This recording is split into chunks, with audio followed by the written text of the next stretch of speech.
Welcome back, everyone. Today we're diving into a case that I'm sure a lot of you are familiar with, the Candy Family Massacre. It's one of those cases that really sticks with you, isn't it? It is, yeah. It Yeah. happened in Yukon, Oklahoma, and um, we're going to try to understand what happened, how this seemingly normal family ended up in such a horrific situation, and we're doing it with a YouTube documentary. It has interviews and news reports, Yeah. but obviously this is a very sensitive topic. Absolutely. It's essential to approach this with the utmost respect for the victims and those affected by this tragedy. We must remember we are discussing real lives lost. Right, exactly. Yeah. I mean, I think a lot of people might already know the basic facts of the case, but we really want to go beyond just, the headlines, and explore the complexities of the case. So maybe we can start by trying to understand who the Candys were before the tragedy. Like, what were their lives like? Yeah. The father, Jonathan, is described as this, like, goofy, joke-loving guy. I read he worked part-time at the Paycon Center. Huge basketball fan, apparently. It's interesting, right? You see these glimpses of their lives before the tragedy.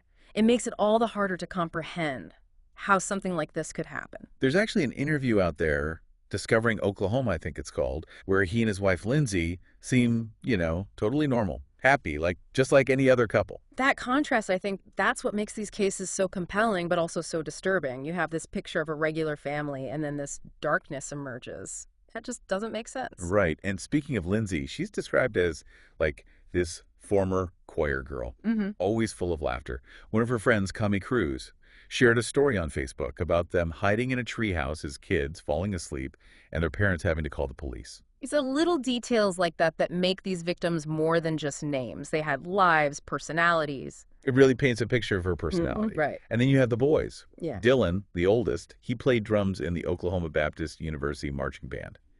His director described him as just always happy, friendly, Yeah. really dedicated to music. Yeah. It's just heartbreaking to think about all those lives cut short, all that potential lost. And after the tragedy, the band actually, they set up Dylan's bass drum and his uniform as a memorial. Just a really, poignant reminder of his life. Powerful symbol. Then there's Ethan, the middle son. He was a baseball star. I mean, a real standout athlete. His coach said he was incredibly talented and energetic, always smiling. That infectious kind of smile. I think I read that he was also best friends with the coach's son. So this wasn't just a player on his team. This was someone deeply connected to his family as well. Exactly, yeah. And then you have the youngest victim, Lucas, who was only 12 years old. He was described as a typical energetic kid, loved playing outside. And then there's the surviving son. Can you imagine waking up one morning and, finding your entire family? I can't even begin to fathom the trauma of that experience. It's just unimaginable. It's truly awful. The documentary mentioned that he was only 10 years old and slept through the entire ordeal because of a box fan in his room. Wow. It's just, it's hard to even think about what he must have gone through. He's the one who called 911, right? That's right. And when the police arrived, they found Lindsay, Dylan, Ethan, and Lucas all dead from gunshot wounds. Jonathan was also dead from a self-inflicted gunshot wound. So it was immediately classified as a murder-suicide. That's typically how his cases unfold, unfortunately. The documentary mentioned 2 of the bodies were found upstairs and the other 2 were found downstairs. And there were no signs of a struggle. That's interesting. The lack of a struggle, what do you make of that? Well, yeah, I was wondering about that too. Does that tell us anything about what might have happened? It could suggest that the victims were caught off guard, maybe even asleep when it happened. It's hard to say for sure.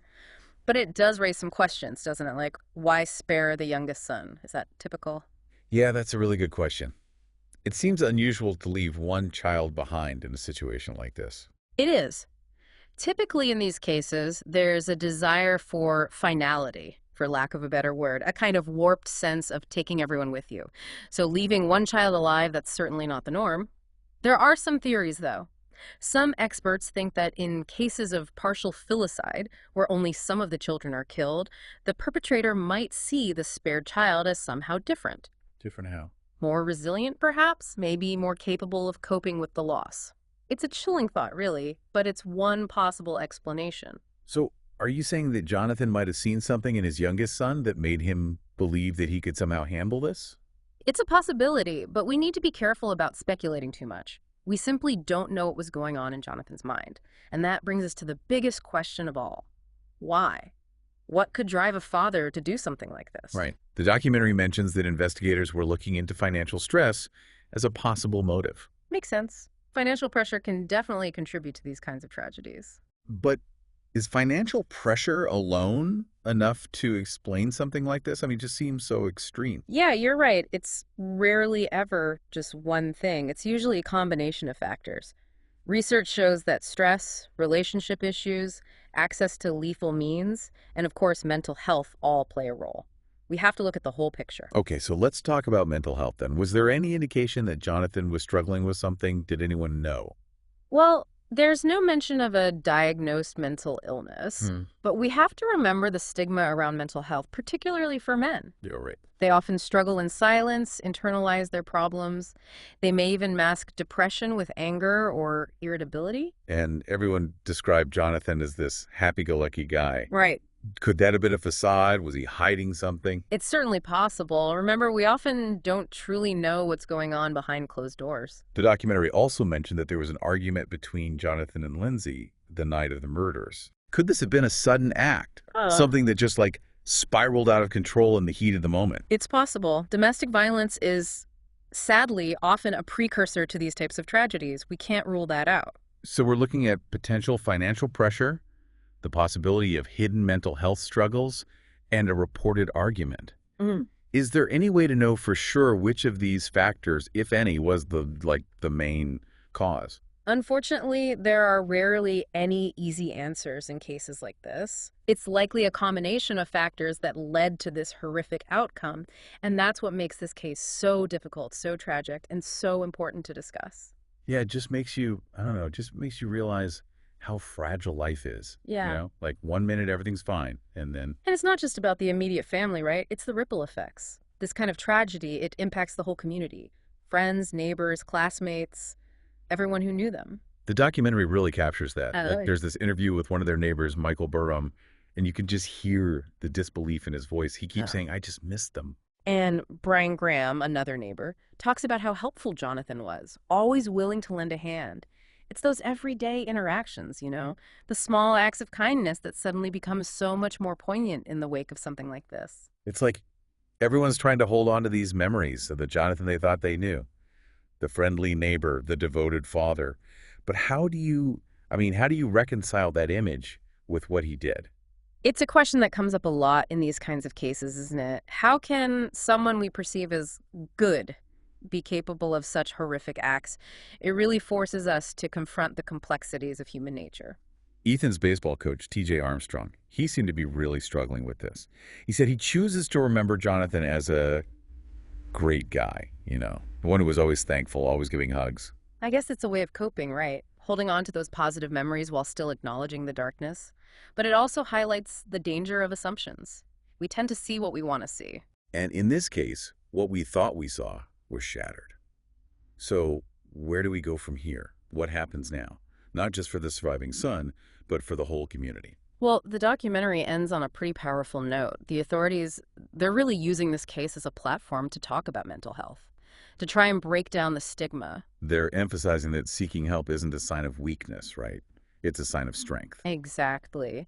And they're highlighting the resources that are available. Hotlines, support groups, therapy services. They're really encouraging people to reach out, to get help if they need it.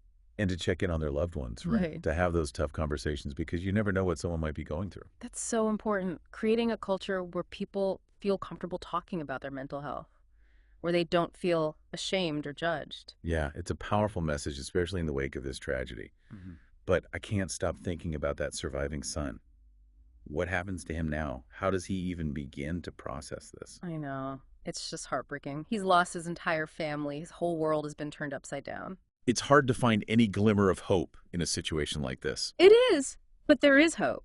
The documentary mentioned a GoFundMe page that was set up for his future needs, and the community is really rallying around him, offering support. That's something, at least.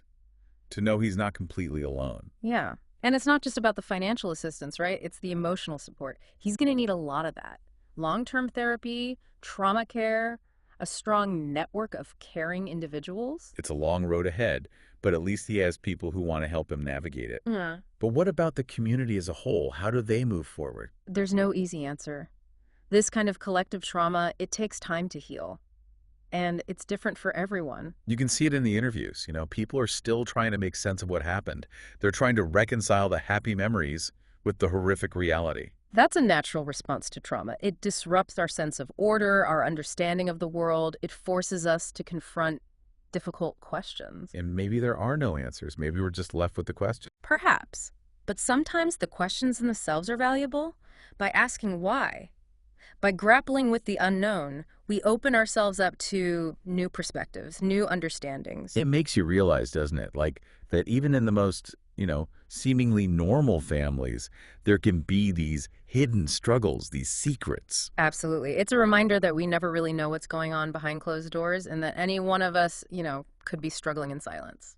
It's a sobering thought. Yeah. But it also, I think, makes you appreciate the importance of being present in your relationships, like really being attuned to the people around you, the people you care about. Reaching out, offering support, listening without judgment, sometimes that's all it takes to make a difference. It's interesting to think about how different people will remember the Candy family. Yeah. Like we were talking about those conflicting images, the happy family, the way they were perceived by those who knew them. Yeah. And then the reality of what happened. And for those who knew them personally, it must be even more complicated. Imagine being one of Ethan's teammates, on the baseball team, or one of Dylan's bandmates. Yeah. They've lost a friend.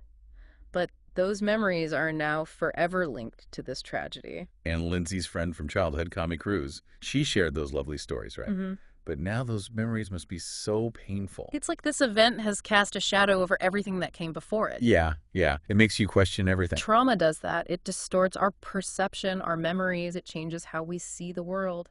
Well, this has been a difficult deep dive, but also I think a really important one. It's a reminder that behind every headline, behind every statistic, there are real people, real lives, and real pain. And it's up to us, I think, to learn from these tragedies, to do what we can to prevent them from happening again. To break the stigma, to offer hope, to create a world where people feel safe seeking help, where they know they're not alone. It's a long road, but I think it's a goal worth striving for. Absolutely. We've covered a lot of ground today, and maybe we didn't find all the answers, but hopefully this has made you think. Think about mental health and the importance of reaching out, both for ourselves and for the people we care about. Remember, there are resources available if you or someone you know is struggling. Don't hesitate to reach out. There is always hope. Thanks for joining us on this deep dive. Until next time, keep asking questions, keep learning, and keep the conversation going.